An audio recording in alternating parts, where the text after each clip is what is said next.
Hai teman-teman. Kalau di komentar banyak yang menganggap saya ini penyinyir, penyerok, dan segala hal yang buruk-buruk. Ya wajar sih, karena saya mencoba untuk keluar dari jalur yang sudah masif, seperti meluruskan hal yang bengkok. Ya walaupun saya tahu saya sendiri belum lurus gitu ya. Ya nggak apa-apa, nggak apa-apa. Saya dianggap bukan pioner. Saya dianggap, wah, para penyinyir yang nggak masuk di network mulai gentar atau mulai ketakutan, bimbang. Dan teman-teman, saya itu pioner. Saya itu sudah masuk di network sangat lama.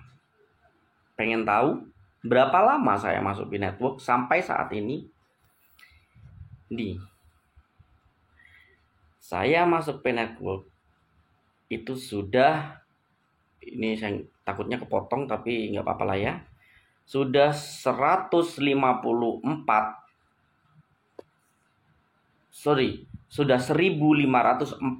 hari di dalam P-Network. Berarti sudah berapa tahun, teman-teman? Perkiraan itu 4 tahun, teman-teman. Yang membuat saya buat video di dalam air keruh ini kenapa sih? Dulu saat gencar-gencarnya teman-teman kripto waktu itu mencari airdrop, koin gratis, itu mereka saling belajar dengan ilmu, berlomba-lomba belajar, berlomba-lomba mengasah otak, mencari tahu seluk-beluknya. Dan saya bandingkan dengan zaman dulu dan saat ini, sedikit wow, sedikit speechless. Kenapa? Karena untuk saat ini saya memandang banyak unsur negatif yang muncul di dalam dunia kripto, dijadikan seolah-olah MLM di dalam dunia kripto, tapi tanpa pengetahuan yang cukup. Sehingga buat ibu-ibu rumah tangga, buat bapak-bapak yang mungkin pengetahuan dalam teknologi yang baru itu masih kurang, menjadi sasaran, bahkan menjadi fanatik. Unsur negatifnya yang saya tangkap, karena terlalu fanatik dengan namanya GCV, dengan harga sekian, efeknya mereka membeli sesuatu dengan berjanji ketika P-Network sekian. Ada lagi yang menjual sesuatu, toko atau pedagang yang menjual sesuatu dengan harga yang di luar nalar. Contoh, ada yang pedagang yang sudah saya barter nih beras saya dengan koin P sekian sesuai dengan GCV, saya jual sekian dengan nilai oke, itu no problem, nggak masalah. Itu kan kesepakatan, terserah dia mau jual berapa, bla bla bla. Oke. Karena kurangnya pengetahuan, efek yang terjadi seperti apa, teman-teman? Jika nantinya P-Network harganya anggap saja $100, $10, $1, kalian bisa bayangkan efek apa yang bisa didapat?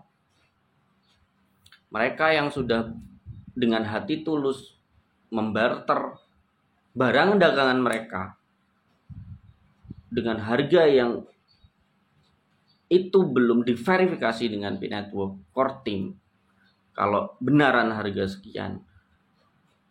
Begitu kecewanya mereka. Begitu sedihnya mereka. Apakah itu baik? Saya pikir tidak. Sudah jelas di question di dalam website P-Network, berapakah nilai P-Network? Saat ini P-Network masih bernilai 0. Tapi ada positifnya juga, teman-teman. Positifnya apa? Memperkenalkan dunia kripto dengan masif ke banyak masyarakat. Tapi efek buruknya, bukan negatif yang tadi barusan ya, efek buruknya, mindset yang negatif jika prediksi tersebut atau GCV tersebut tidak terjadi. Mereka yang sudah mau mengenal dunia kripto, mau belajar dunia kripto, blank. Mereka tidak mau belajar lagi dunia kripto.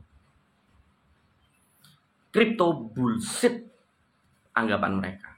Padahal bukan kriptonya yang bullshit, tapi mereka diajak oleh orang-orang yang bullshit tanpa adanya pengetahuan.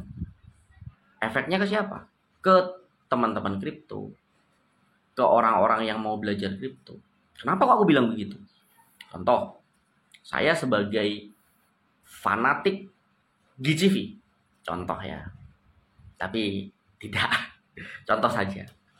Terus karena ternyata open mainnet nanti harganya sekian tidak sesuai dengan GCV, saya marah, saya benci, dan saya tidak mau lagi di dunia kripto. Saya merasa dirugikan. Terus ada anaknya yang pengen belajar teknologi baru. Nak, kamu mau ngapain buka kripto? Ayah udah beralih nih, gak usah belajar kripto. Semuanya terhambat. Pedang bermata dua. Saya bukan penyinyir yang tidak tahu tentang P-Network. Saya sudah ikut P-Network itu 4 tahun, teman-teman. Dan zaman dulu itu indahnya berbagi, indahnya pengetahuan, indahnya mencari tahu apa itu kripto, apa itu airdrop, apa itu mining, apa.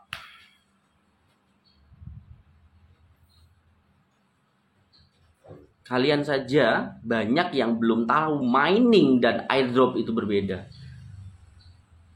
Pasti mining akan disamakan dengan nambang pada umumnya. Yuk kita nambang di tanah, tak nanti dapat emas dijual. Nambang itu bukan seperti itu.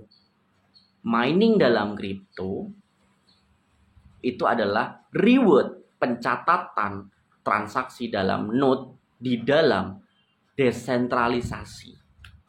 Jadi bukan seperti mining menambang seperti layaknya umum nambang di sini nanti dapat kripto, nambang di sini nanti kita gali dapat.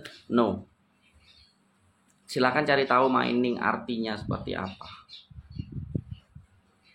Ya. Semoga bisa meluruskan teman-teman. Saya nggak benci kok. Saya nggak benci sama pioner, nggak. Saya juga pioner. Maksud saya itu coba dengan kata-kata saya yang coba diulang lagi video ini. Untuk efek-efeknya seperti apa? Apalagi kalian yang dimanfaatkan, ayo kopdar, tapi harus bayar sekian. Walaupun bukan saya yang merasakannya, tapi saya punya hati untuk merasakan kalian sudah meluangkan waktu, sudah membayar konsumsi, sudah membayar tiket masuk, sudah membayar. Aduh, dengan keadaan ekonomi yang saat ini sayang banget. Tapi apakah saya nggak mau kalau GCV itu ada? Saya mau banget, teman-teman. Dalam hati kecil saya mau banget. Tapi bertolak belakang dengan logika dan pemahaman ilmu yang sebenarnya dalam kripto. Hanya situ. Bayangkan ketika GCV itu jadi. Begitu kayanya saya. Apakah nggak mau sebagai manusia? Mau. Tapi logis nggak? Ada dasar yang bisa dipertanggungjawabkan nggak dengan harga segitu? Ada, ya minim-minimnya jurnal ilmiah nggak di situ? Jika tidak ada hanya orang yang mengatakan gini, sama seperti zaman dahulu teman-teman, zaman masa kuno dahulu, ketika para kerajaan-kerajaan melihat remote control yang kalian kontrol dan dia berjalan, mereka akan mengatakan apa? Wah, ini adalah peramal, bukan peramal ya, ini adalah penyihir. Karena mereka nggak punya ini loh, nggak punya pemahaman. Padahal itu remote control di zaman saat ini. Ya kayak gini lah, video kayak gini ya, bikin video kayak gini. Wah, ini penyihir bisa ngomong di dalam perangkat benda. Kok ada orangnya di dalam? Ini penyihir nih harus dibunuh. Ininya nggak ada. Pemahaman zaman dahulu belum ada. Tapi saat ini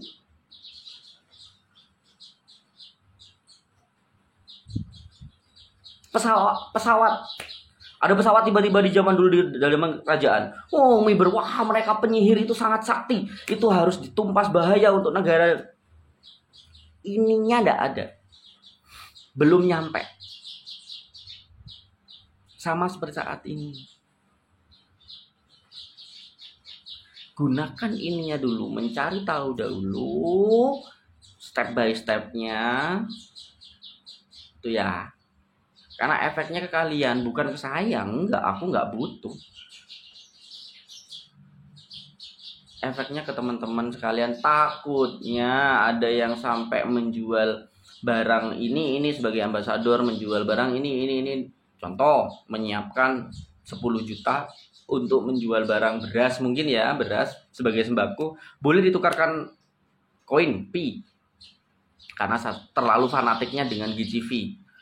Makanya harganya 0,00 sekian. Apa yang terjadi?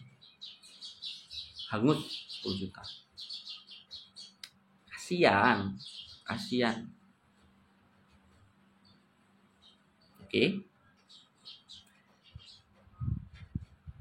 Kita berikutnya kita akan membahas prediksi price ya, prediksi harga ya. Tapi sama-sama kita pioner.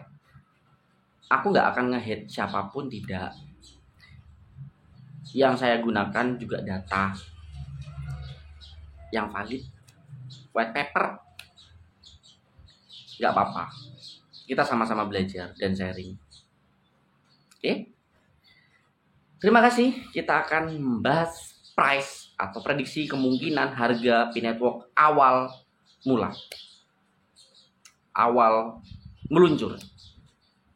Biar kita sama-sama sharing sesuai dengan data yang valid. Oke, bye-bye. Happy petir. Dadah. Semoga bisa menambah wawasan kalian.